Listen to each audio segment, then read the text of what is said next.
Eh bien, nous sommes le 15 mars 2022 chez Monsieur et Madame Bourg. Je suis avec Yvette qui, lorsqu'elle était enfant, était la fille du garde-barrière à côté du château de Tréforêt au Ménilmogé. Et elle a beaucoup fréquenté Tréforêt parce qu'elle était notamment amie avec la petite Marie-Lou Caillou dans un univers essentiellement peuplé de garçons. Et elle va nous parler de cette expérience de vie qu'elle a vécue à ce moment-là. Allez-y, Yvette. Eh bien, c'est une bien belle histoire que je vais vous raconter. Cela se passait pendant les années de guerre en 39-45. Ménilmogé était un petit village agricole avec son hameau de Tréforêt. Celui-ci comprenait un château, ses 3 fermettes, la ligne de chemin de fer Paris-Dieppe qui le traversait, son passage à niveau numéro 66 habité par la famille Pinault. Dans cette fratrie, il y avait 3 garçons qui étaient déjà grands. 17, il y avait 3 enfants, pardon. 17 et 15 ans avaient quitté la maison et la dernière, une petite fille de 10 ans restée seule, s'ennuyait souvent. Et c'était où ça, Yvette? Voilà. L'arrivée en 1942 d'une colonie de vacances dieppoise au château de Tréforêt fut pour Yvette un grand plaisir, car il y avait parmi une 60aine de garçons une seule petite fille de l'âge d'Yvette, la fille de la cuisinière. Toutes deux devinrent bientôt inséparables. Les jeudis et les soirs après les devoirs, Yvette et Marie-Lou jouaient ensemble. C'est ainsi que moi, Yvette Pinault, fréquentais souvent le château de Tréforêt avec ses enfants dieppois et son abbé Lauzet qui dirigeait tout ce petit monde avec une certaine autorité, mais beaucoup de gentillesse et de bienveillance envers tout le monde. Pour seconder l'abbé Lauzet, il y avait 2 séminaristes, l'abbé Vauchel, l'abbé Dolay. Il y avait des dirigeants, André Cousin, Jacques Hérissard et Georges Boucher. Il y avait une assistante sociale, Henriette Guibert, assistée de Raymond Giffard et Nelly Padet. Les instituteurs, M. et Mme Amichaud et M. Bully. À la cuisine, il y avait Mme Caillou, dont la fille était mon amie, Mme Marchand, Mme Padet, André Dransart, Mme Mounier et les autres personnels, M. Olivier et M. Marchand. Quant aux enfants, je me souviens de quelques-uns. Charles Sauvage, Georges Jugan, Marcel Blin, Robert Olivier, Michel Bavon, Roland Bourdon et sa voix extraordinaire, Claude Tarel, Pierre Bénard, Guy Houlet, Claude Toumy, Claude Neveu et les frères Carboulet, ils étaient 2. Je me rappelle aussi des soirées spectacles dans les communs du château à la veillée. Des offices religieux si beaux et si émouvants, célébrés par l'abbé Lauzet, qui nous arrachait les larmes des yeux. Je me souviens aussi qu'à la fête de la Sainte-Marie, avec Marie-Lou, habillée en communiante, nous jetions des pétales de fleurs sur la statue de la Vierge Marie et sur le chemin qui y conduisait. Dans cette période trouble et dangereuse, nous, les enfants, oublions cette guerre pendant quelques moments grâce à l'abbé Lauzet. Un jour, un bombardement a détruit la tour près du château, ainsi que 2 arbres dans l'allée qui conduit à celui-ci, sans faire de victimes car tous les enfants étaient à la chapelle. La nourriture est venue à manquer. Monsieur Marchand ou Monsieur Olivier, avec la carriole tirée par Gaby le poney, prospectait les fermes de Ménilmogé pour récupérer de quoi nourrir tout le monde. Enfin, la fin de la guerre est arrivée et nos Dieppois ont regagné leur ville. Marie-Lou a quitté Tréforêt, mais notre amitié a perduré et dure encore, puisque mon mari et moi sommes les parrains-marraines de ses enfants et elle de notre fils aîné. Malheureusement, elle nous a quittés l'année dernière. Elle aurait été si heureuse de participer à ce récit, notre chère Marie-Lou. L'abbé Lauzet a quitté Tréforêt aussi, et quelques années plus tard a fondé une famille.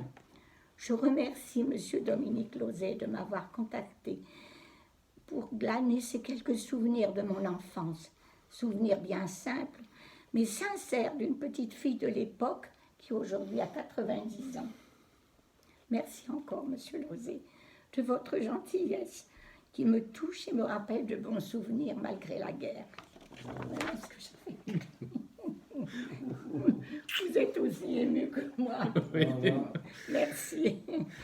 Voilà, j'ai écrit ça hier, mais j'ai dit ce serait mieux parce que je vais peut-être perdre mes mots. Il y a plein de mots qui m'échappent à notre âge. Alors j'ai dit en écrivant comme ça, parce que tous les mots des garçons, là, les noms des garçons, tout ça, ça m'est revenu en écrivant. Ouais. J'ai écrit la nuit, ça revient, ça revient. Alors vous étiez scolarisé, vous alliez à l'école avec Marie-Lou? Non, moi j'allais à Ménilmonget. Oui. Ah oui, j'allais avec. Et Marie-Lou aussi? Non, Marie-Lou restait avec M. Amichaud et Mme Amichaud. Avec l'équipe, d'accord. Avec l'équipe de la colonie. Oui, parce que Mme Caillou voulait bien aller là-bas, à condition d'emmener sa fille. Ben oui, bien sûr. Ah ben oui, puis on la voit toujours. Exactement. Mon Dieu.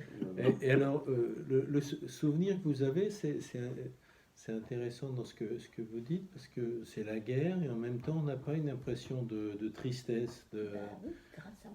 Lauzet, grâce à la bête, c'était formidable. Plein de dynamisme. Oui, parce que c'était en retrait quand même de Dieppe, justement, ils étaient venus là pour être quand même un peu en sécurité. Protégés, oui. Et les filles, toutes les filles étaient à Bure. Oui. Ils avaient les filles, oui, les âmes vaillantes ou les filles de la paroisse Saint-Jacques. Voilà, étaient à Bure-en-Bray. Parce que là, les enfants, les garçons, c'était les enfants de l'école Saint-Charles. Oui, c'était Saint-Charles. Que la Bellozé, en tout cas, a dirigé après la guerre. En 1945, il dirigeait l'école Saint-Charles. Je ne sais pas si avant, non, pas avant-guerre. Voilà encore le château, vous voyez. Oui. Et ça, c'est que nous sommes retournés, il n'y avait plus d'enfants. C'était avec nos deux fils. On est allés en pèlerinage, on y allait souvent. Ils étaient déjà allemands. Ils avaient une douzaine d'années, nos enfants. Oui. Et la famille de Gromard n'était pas du tout présente, il n'y avait personne de la famille. Non, il n'y avait personne de la famille.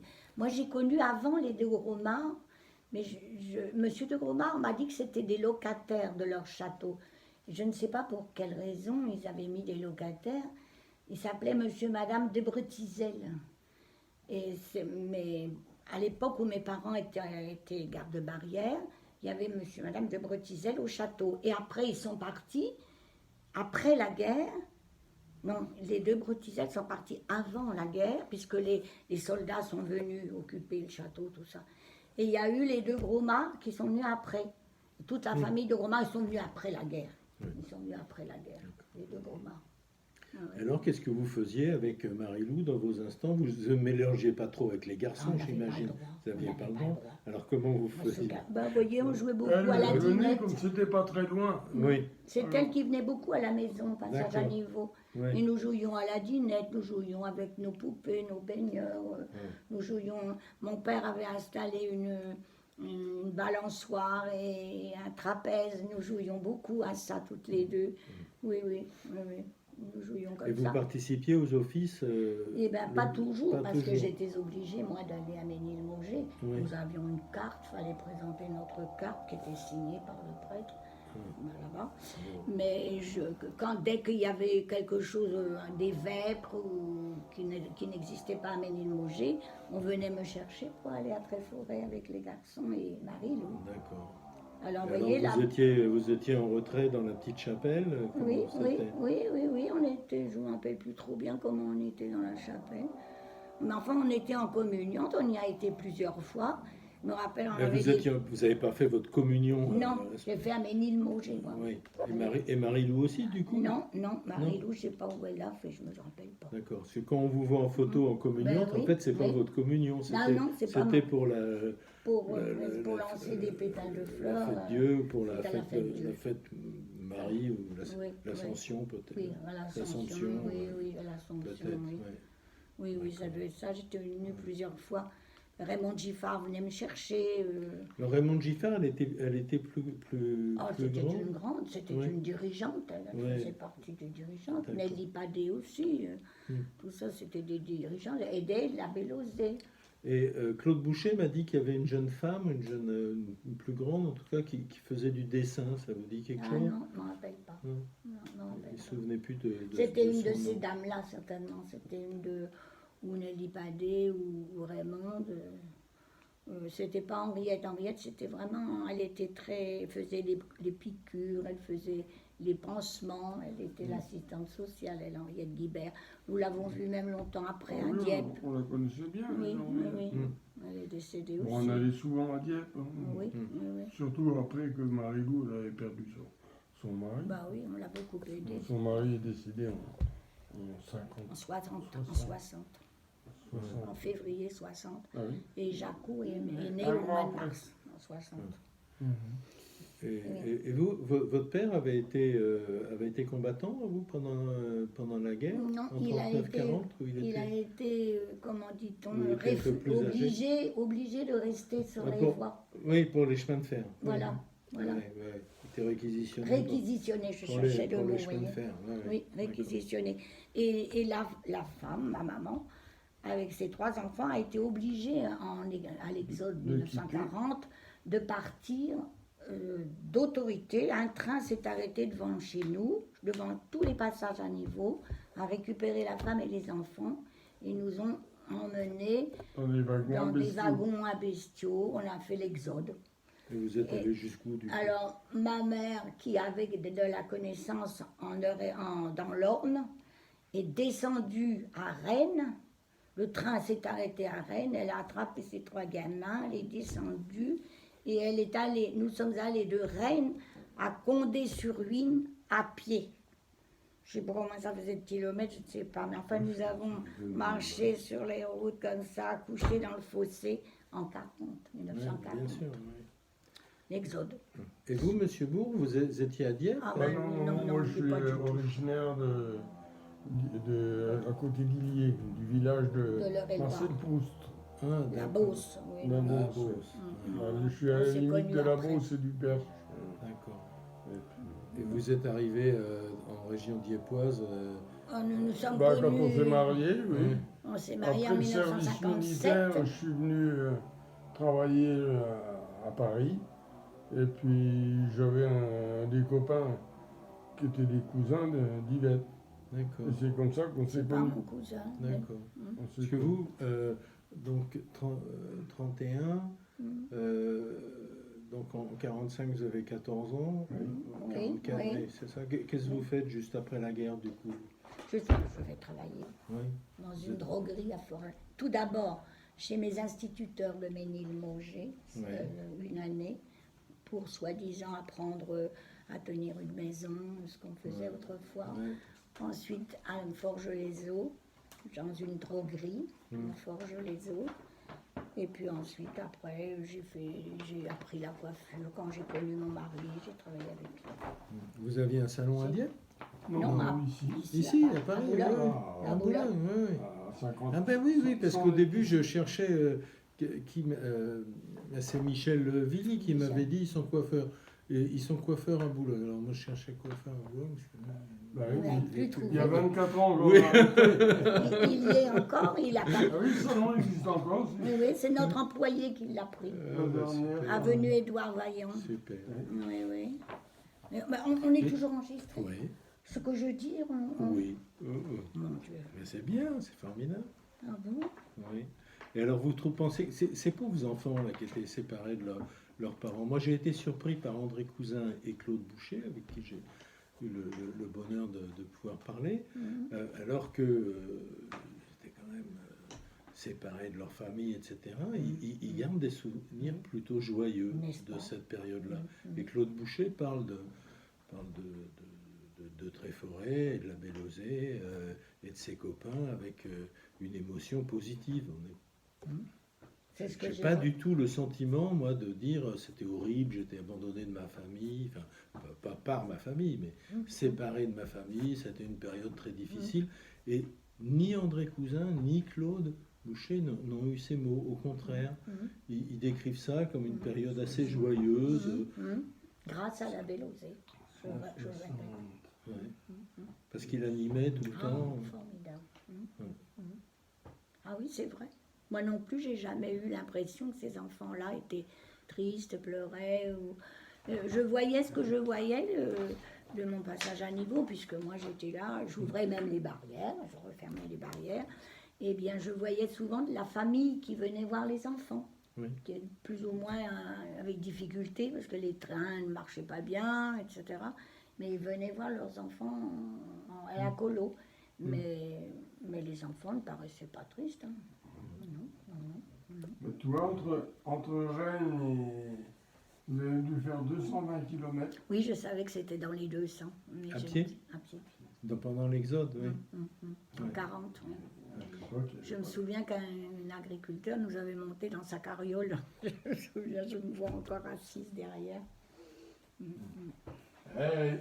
Bon, merci beaucoup Yvette de ce témoignage. Oui, bien écoutez, émouvant. ça m'émue parce que ça me reporte en arrière et puis enfin, oui. Mais j'aimais beaucoup la Bélosée. Je disais toujours, oh là là, je voudrais bien faire partie de... pouvoir aller à la messe, aller avec eux carrément, mais j'avais pas le droit. Puis on nous distribuait des petites cartes, fallait les faire signer quand on arrivait à notre catéchisme. Et pourquoi vous l'aimiez bien? Monsieur la Bélosée, parce que justement, il était dynamique, il était jeune. Quelquefois, il enlevait la soutane, il jouait au foot avec les garçons. Mario et moi, personne. On aimait bien. Merci Yvette. Oui, Merci beaucoup. oui. Mais c'est vrai, c'est des souvenirs. C'est vrai. Je suis contente de vous avoir rencontré. Jamais